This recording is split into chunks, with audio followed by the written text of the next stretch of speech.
Morning guys, welcome back to the channel. My name is James. Now before we get back to the story, last video I gave you guys a little mini challenge of helping me get to 50 subscribers and you guys pulled through. So thank you so much. Could not have done it without your help. Now for that, I'm going to give you guys a few good old-fashioned Ric Flair woos! Woo! Woo! Sorry, got a little excited there. Since we've reached that goal, I'm setting us a new channel goal of 100 subscribers. Again, I can't do this without your help, so if you haven't already, hit that subscribe button. Share the videos with your golfing friends. Let's keep this momentum going. Alright, let's get on with it. Let's conclude the story of my amateur career. Guys, if you have not seen part 1, please click up here before continuing. Enjoy guys, I'll see you after.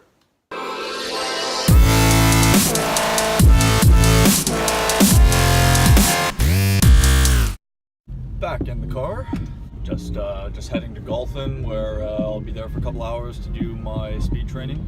Right, so we have wrapped up the 2015 summer, culminating in that club championship win at Whitlock, which now takes us into the 2016 season. Great little start to the 2016 season.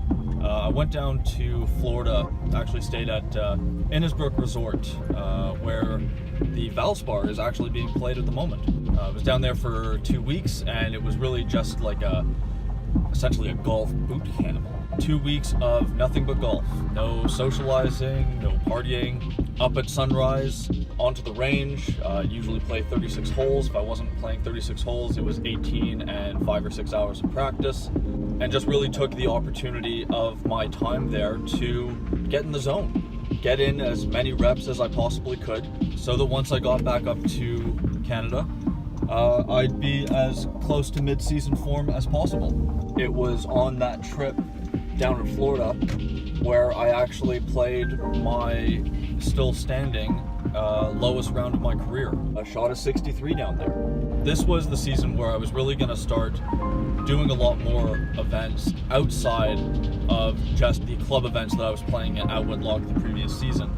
And the season started off for me with a qualifier for the Golf Quebec Spring Open. The Spring Open it's a professional tournament that is open to amateurs.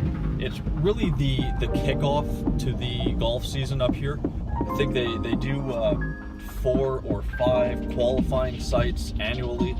And I competed in the qualifier at Greyhawk Golf Club just outside of Ottawa, and I played phenomenal golf that day.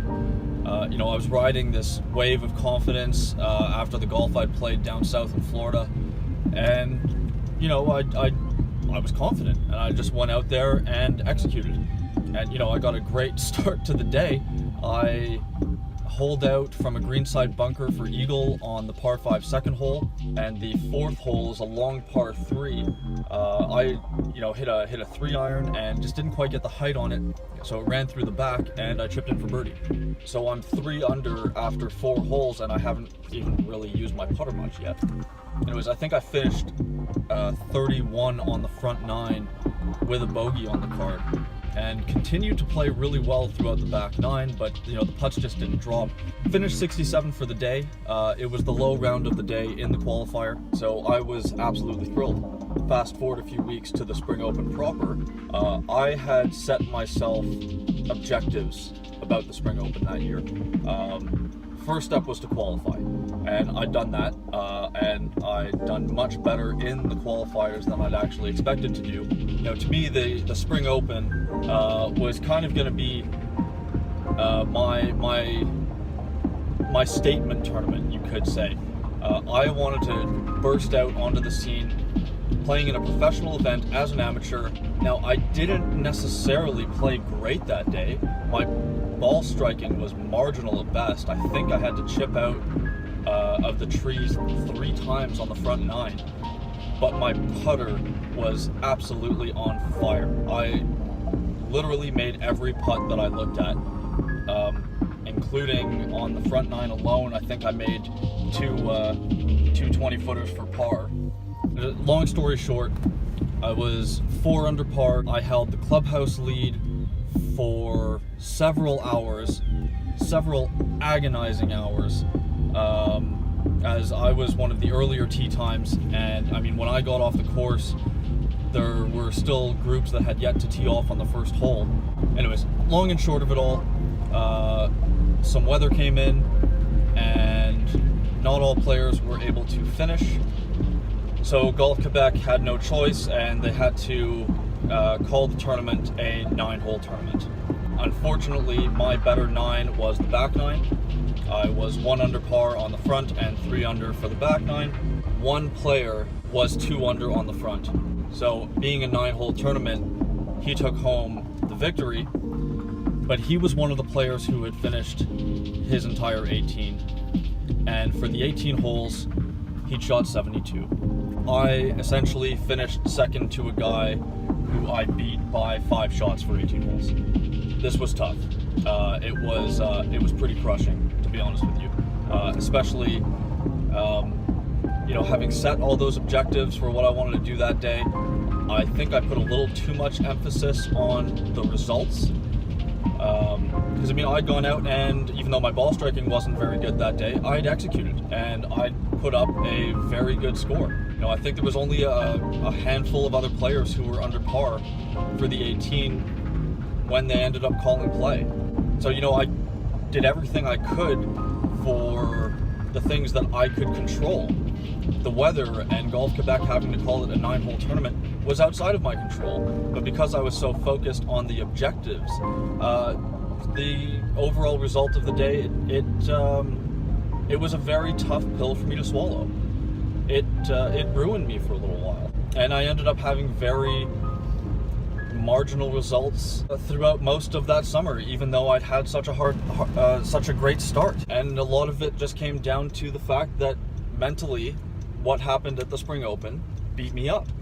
There's just no other way to explain it. Anyways, it's just arriving at Golfin now. All right, done at Golfin, back in the car. I have to get to work, so I will catch up with you guys in a little while.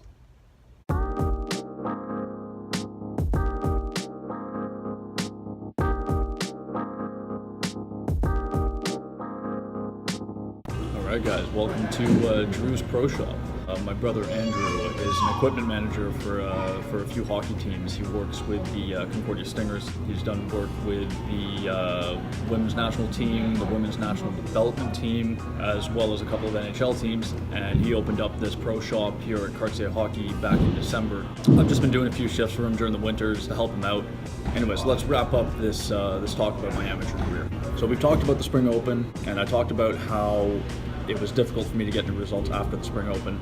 It was in the middle of that summer that I made the decision to go pro the following year. So I knew it was going to be my last season as an amateur. A couple highlights from that year. Again, played in the intersectional team for Whitlock. I played in the 1 spot that year, and I took home 6 points, won all 3 of my matches, so that was definitely a step up from the previous year. I Monday qualified for the Canadian Amateur. That's definitely a little feather in my cap, especially knowing that I was going to be turning pro. It was the only time I've tried to make it, and I knew it was the only chance I was going to have to play the National Amateur. And it was a one-day qualifier at Royal Ottawa in very tough conditions, and I think they were only taking 7 players that day, so I put up a good score and played my way into the event. Didn't play well in the event itself. It wasn't terrible, but I just didn't play up to my caliber. It was a little disappointing, but it was a fantastic experience. I played in the Canadian mid-amateur later that summer and actually played quite well, but it was on a mountain course, and I struggled with the mountain effect on the greens and just really didn't make any putts. I was really just steady Eddie that week. I think I went 71, 73, 72, 72, while probably averaging 14 greens in regulation. So the putter really let me down that week. Won the club championship again at Whitlock that year. This time managed to separate myself from the field a little bit. I was a much better player than I had been the year before.